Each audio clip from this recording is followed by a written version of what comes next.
कोई भी चुनाव हो और उस पर चर्चा ना हो, भला ऐसे कहाँ हो सकता है ना। लेकिन दतिया का चुनाव ऐसा है जिस पर नज़र सिर्फ मध्य प्रदेश की नहीं है बल्कि पूरी देश की लगी हुई है। जी हाँ, मध्य प्रदेश का दतिया विधानसभा सीट पर होने वाला उपचुनाव बेहद महत्वपूर्ण है, न सिर्फ कांग्रेस भाजपा की साख के लिए बल्कि उम्मीदवारों की नाक के साथ साथ भविष्य में यूपी विधानसभा चुनाव की रणनीति के लिए भी। नमस्कार, मैं हूं आशीष चौबे और आप देख रहे हैं उफ टीवी। मतलब इस चुनाव में भी वही गर्माहट है साहब, मानो जैसे कि विधानसभा चुनाव हो। दतिया मां पीतम्बरा पीठ पुण्य धाम के लिए देश विदेश में जाना जाता है।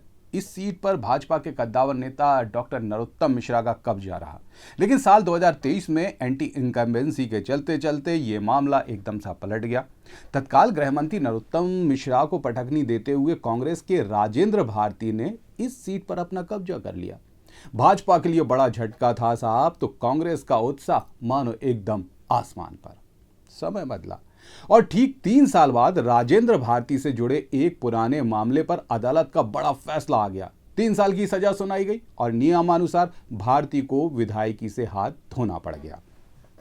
एक बार फिर मौका भाजपा के हाथ में आ गया, लेकिन यह कहना कतई भी सही नहीं होगा कि जीत भाजपा के पाले में ही खड़ी हो सकती है। ना, बिल्कुल ना। मतलब मुकाबला कांटे का है, साथ ही साख और भविष्य के चुनाव की रणनीति तय करने का भी। दरअसल कांग्रेस या भाजपा दोनों के लिए यह चुनाव साख का है। भाजपा हारी तो सत्ता के कामकाज पर सवाल खड़े होंगे और यदि कांग्रेस हारी तो यही तय होगा कि बीते चुनाव में मतदाताओं ने अपना फैसला ठीक से नहीं लिया था। इसके अतिरिक्त तो उम्मीदवारों की नाक का सवाल भी है। टिकट मिला और नरोत्तम यदि चुनाव हार गए तो राजनीतिक भविष्य की समाप्ति का ऐलान होगा, और यदि राजेंद्र भारती हारे तो यह तय होगा कि बीते 3 साल जो अवसर मतदाताओं ने उन्हें दिया था उस पर वे खरे नहीं उतर सके।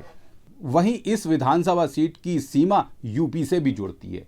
इस सीट पर पार्टियों की हार जीत से यूपी चुनाव का लिटमस टेस्ट भी होने वाला है। क्षेत्र में किस पार्टी की अंदरूनी तरंगे काम कर रही हैं, ये इस सीट पर होने वाली जीत या हार से साबित होगा।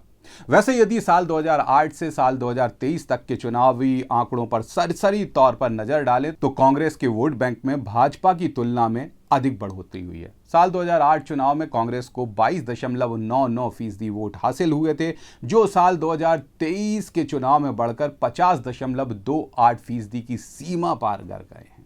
यानी कि कांग्रेस ने अपने पक्ष में दुगने से अधिक वोट प्रतिशत करने की दिशा में कामयाबी हासिल कर ली थी। भाजपा नेता नरोत्तम मिश्रा की कार्यशैली पर सवाल खड़े हुए और उसका फायदा बेशक कांग्रेस को मिलता रहा। इस बार चूंकि मतदाता भाजपा को सबक सिखा चुके हैं और कांग्रेस को भी मौका दिया गया है, तो मुकाबला काफी रोचक होने वाला है। मतलब एक परिणाम से तय समझिएगा कि कई समीकरण स्पष्ट होंगे और बेशक आने वाले समय की सियासी रणनीतियां भी।